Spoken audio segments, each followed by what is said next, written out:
Jail से रिहाई के बाद मीडिया के सामने आए जेएनयू-एसयू के अध्यक्ष कन्हैया कुमार अफजल गुरु पर सवालों को टाल गए। जेएनयू कैंपस में की गई प्रेस कॉन्फ्रेंस में उन्होंने कहा कि रोहित वेमुला उनके आदर्श हैं, न कि अफजल गुरु।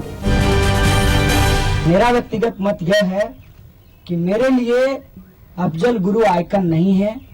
मेरे लिए आइकन आज के समय में रोहित वेमुला है और हम कहते हैं कि घर घर में रोहित निकलेगा। तुम कितने रोहित मारोगे, घर घर में रोहित निकलेगा। आज तक से खास बातचीत में कन्हैया कुमार ने देशद्रोही नारेबाजी पर सफाई दी। कन्हैया ने कहा कि उसने ना तो देश विरोधी नारे लगाए और ना ही इसका समर्थन किया। कन्हैया ने अदालत पर भरोसा जताया और कहा कि सत्य की जीत होगी।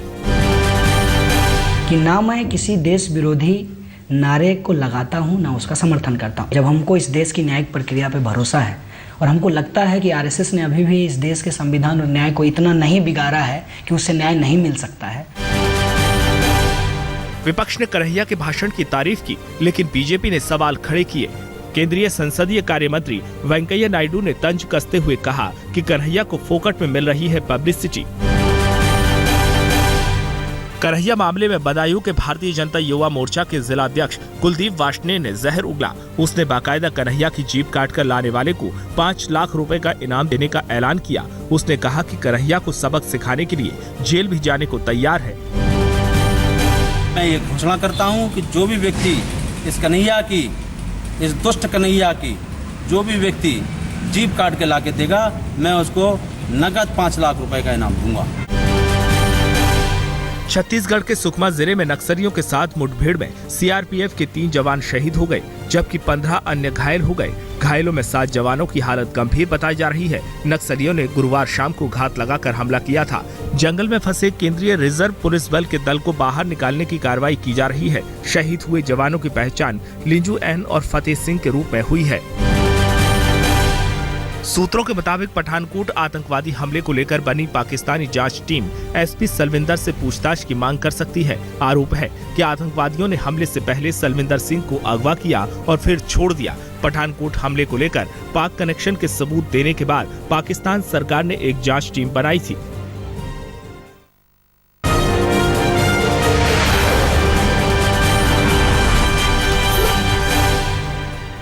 उस्मानाबाद में महाराष्ट्र के मंत्री विनोद तावड़े की सभा में किसानों ने जमकर हंगामा किया। किसानों की बीजेपी कार्यकर्ताओं से झड़प भी हुई। किसान दूध की उचित कीमत दिलाने की मांग कर रहे थे। कानपुर में 8वीं के छात्र की रस्सी में फंसकर मौत हो गई। छात्र पवन लंबाई बढ़ाने के लिए रस्सी के सहारे एक्सरसाइज कर रहा था, तभी गलती से रस्सी फंदा बनकर गले में फंस गई। परिजनों के मुताबिक कद बढ़ाने वाले विज्ञापनों से प्रभावित होकर वो कद बढ़ाने में जुटा हुआ था।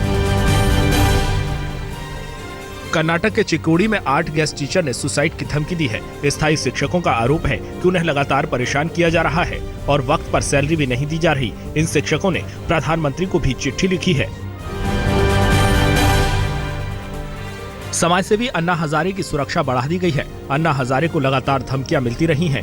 पिछले साल 5 बार जान से मारने की धमकी मिली, जबकि इस साल जनवरी में धमकी भरी चिट्ठी मिली थी। अब अन्ना की सुरक्षा में स्पेशल फोर्स के 9 जवान तैनात होंगे, जबकि उनके इर्द गिर्द कुल 28 पुलिस सुरक्षा गार्ड तैनात रहेंगे। सिल्वर स्क्रीन पर देशभक्ति का दूसरा नाम बने मनोज कुमार को फिल्म जगत का सबसे बड़ा सम्मान दादा साहब फाल्के अवार्ड देने का ऐलान किया गया। इस सम्मान के ऐलान के बाद मनोज कुमार ने आज तक से बात करते हुए मोदी सरकार और भगवान को शुक्रिया कहा। I'm quite blank, absolutely. I can only look at my parents' photograph, that's all. Or at the sky, the Almighty, that's all. I'm grateful to government, grateful to my fans, to my family, to you all. Thank you. Thank you, God. Madhya Pradesh के मुख्यमंत्री शिवराज सिंह चौहान ने अपनी बेटी रिंकी का कन्यादान किया। अपनी गोद ली हुई बेटी रिंकी की शादी में शिवराज सिंह चौहान ने क्षेत्र की पूरी जनता को न्योता दिया था। इस मौके पर 1 दर्जन से ज्यादा कैबिनेट मंत्री और पुलिस प्रशासन के अधिकारी आशीर्वाद देने पहुंचे। शादी का पूरा कार्यक्रम गणेश मंदिर में हुआ।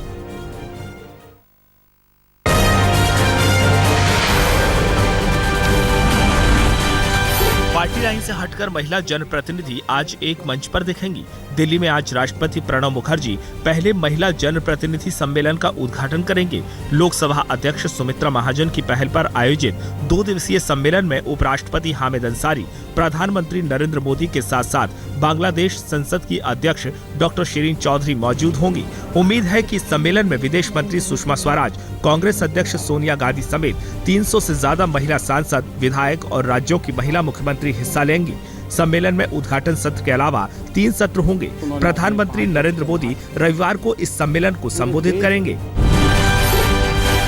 5 राज्यों में चुनाव की तारीखों का ऐलान हो गया है। पश्चिम बंगाल, असम, केरल, तमिलनाडु और पुदुचेरी में विधानसभा के लिए वोट डाले जाएंगे। पश्चिम बंगाल में 6 चरणों में विधानसभा चुनाव होगा। पश्चिम बंगाल में पहले दौर के लिए 4 अप्रैल को वोटिंग होगी, जबकि आखिरी दौर में 5 मई को मतदान होगा। असम में 2 चरणों में वोटिंग होगी, जबकि तमिलनाडु, पुदुचेरी और केरल में 16 मई को वोट डाले जाएंगे। सभी राज्यों के लिए वोटों की गिनती 19 मई को होगी। पश्चिम बंगाल में विधानसभा चुनाव को लेकर कांग्रेस और लेफ्ट में गठबंधन के कयासों के बीच सियासत ने दिलचस्प मोड़ लिया। मालदा के पंचायत चुनाव में कांग्रेस को हराने के लिए 2 धुर विरोधी लेफ्ट और तृणमूल ने ही हाथ मिला लिया।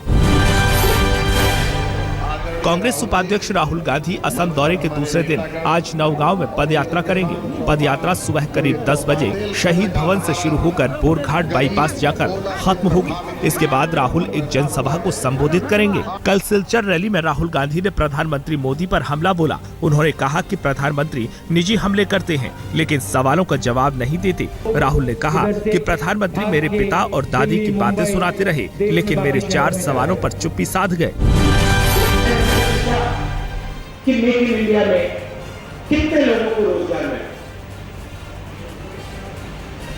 नरेंद्र मोदी जी ने मेरे एक सवाल का जवाब नहीं दिया। एक सवाल का जवाब नहीं दिया। दिल्ली में मुख्यमंत्री केजरीवाल और उपराज्यपाल के बीच फिर से जंग शुरू हो गई है। ताजा विवाद 2 निलंबित दानिश अधिकारियों को लेकर है। उपराज्यपाल ने दिल्ली के मुख्य सचिव को आदेश दिया है कि दोनों दानिश अधिकारियों की पूरी तनख्वाह बहाल की जाए। इससे पहले दिल्ली सरकार ने दोनों दानिश अधिकारियों यशपाल गर्ग और सुभाष चंद्रा को आदेश न मानने के आरोप में निलंबित कर दिया था। इसके बाद से दोनों को आधी तनख्वाह मिल रही है। प्रधानमंत्री नरेंद्र मोदी की बिहार में होने वाली रैली की पहले से तय जगह को बदल दिया गया है। किसानों के फसल काटने से इनकार करने के बाद प्रशासन ने रैली के लिए छौकिया को चुना है। पहले सुल्तानपुर में रैली का आयोजन होना था, लेकिन किसानों ने करीब 60 एकड़ में लगी बिना तैयार अपनी फसल को खेतों से काटने से इनकार कर दिया। प्रधानमंत्री 12 मार्च को बिहार का दौरा करेंगे। इस दिन हाजीपुर के छौकिया गांव में रैली होगी। इस मौके पर प्रधानमंत्री कई और योजनाओं का शिलान्यास और उद्घाटन भी करने वाले हैं।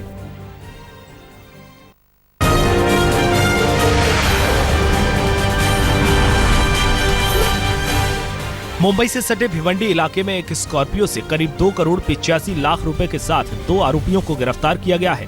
नोटों की गड्डियों को स्कॉर्पियो के पीछे वाली सीट के नीचे लॉकर बनाकर छिपाया गया था। पुलिस के मुताबिक ये रकम गुजरात से मुंबई लाई जा रही थी। पुलिस आरोपियों से पूछताछ कर मालिक का पता लगाने में जुटी है। पुलिस को हवाला लिंक का शक है।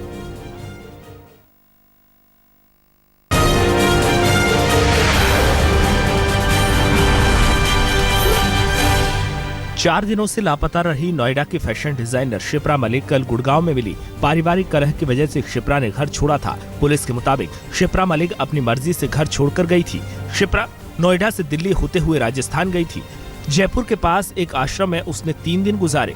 शिप्रा 29 फरवरी को अचानक गायब हो गई थी। उसी दिन उसके पति ने गुमशुदगी की रिपोर्ट लिखाई थी। महाराष्ट्र के सतारा में अजीबोगरीब फरमान सुनाने वाले जाट पंचायत के 6 सदस्यों को गिरफ्तार कर लिया गया है।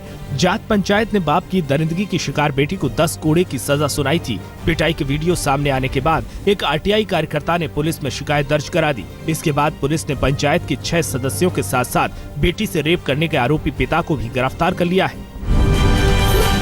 एशिया कप के आखिरी लीग मुकाबले में पाकिस्तान ने श्रीलंका को 6 विकेट से हरा दिया।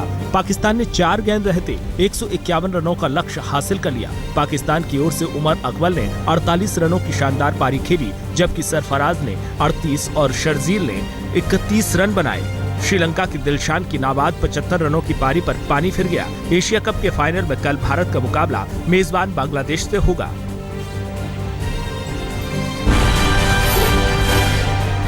एशिया कप में पाकिस्तान के खराब प्रदर्शन पर पीसीबी ने एक कमेटी बना दी है। पीसीबी चीफ शहरयार खान ने T20 वर्ल्ड कप से ठीक पहले पाकिस्तान के प्रदर्शन पर निराशा जताई है। T20 वर्ल्ड कप में भारत पाकिस्तान के बीच धर्मशाला में होने वाले मैच को लेकर अब भी सस्पेंस बना हुआ है। इस बीच केंद्रीय गृह मंत्री राजनाथ सिंह ने कहा है कि 19 मार्च को भारत पाकिस्तान के महामुकाबले के लिए केंद्रीय अर्धसैनिक बल तैनात किए जाएंगे। राजनाथ ने भरोसा दिलाया है कि हिमाचल सरकार केंद्र से सुरक्षा बल मांगती है तो हम पूरी सुरक्षा मुहैया कराएंगे। हिमाचल के सीएम ने गृह मंत्री को चिट्ठी लिखकर आगाह किया था कि पठानकोट आतंकवादी हमले के मद्देनजर पूर्व सैनिक पाकिस्तानी टीम का विरोध कर रहे हैं। यमन में एक वृद्धाश्रम पर 4 बंदूकधारियों के हमले में एक भारतीय नर्स समेत 15 लोगों की मौत हो गई। विदेश मंत्रालय के मुताबिक भारतीय नन सेसिलिया मिंज हमलावरों की गोली का शिकार हुई। विदेश मंत्री सुषमा स्वराज ने डेंजर जोन में रहने वाले भारतीयों से स्वदेश लौटने की अपील की है। अमेरिका के डकोटा में एक जनरल स्टोर में लूटपाट की नाकाम कोशिश हुई। भारतीय मूल की कर्मचारी भूमिका पटेल ने पिस्तौलधारी आरोपी के आगे बेखौफ होकर हमला बोल दिया। भूमिका ने पहले पिस्तौल दबोचा और फिर कंप्यूटर कीबोर्ड सिर पर दे मारा। अचानक हुए हमले से बौखलाया लुटेरा भाग खड़ा हुआ। मीडिया मुगल रूपर्ट मर्डोक ने मॉडल अभिनेत्री जेरी हॉल से शादी कर ली है।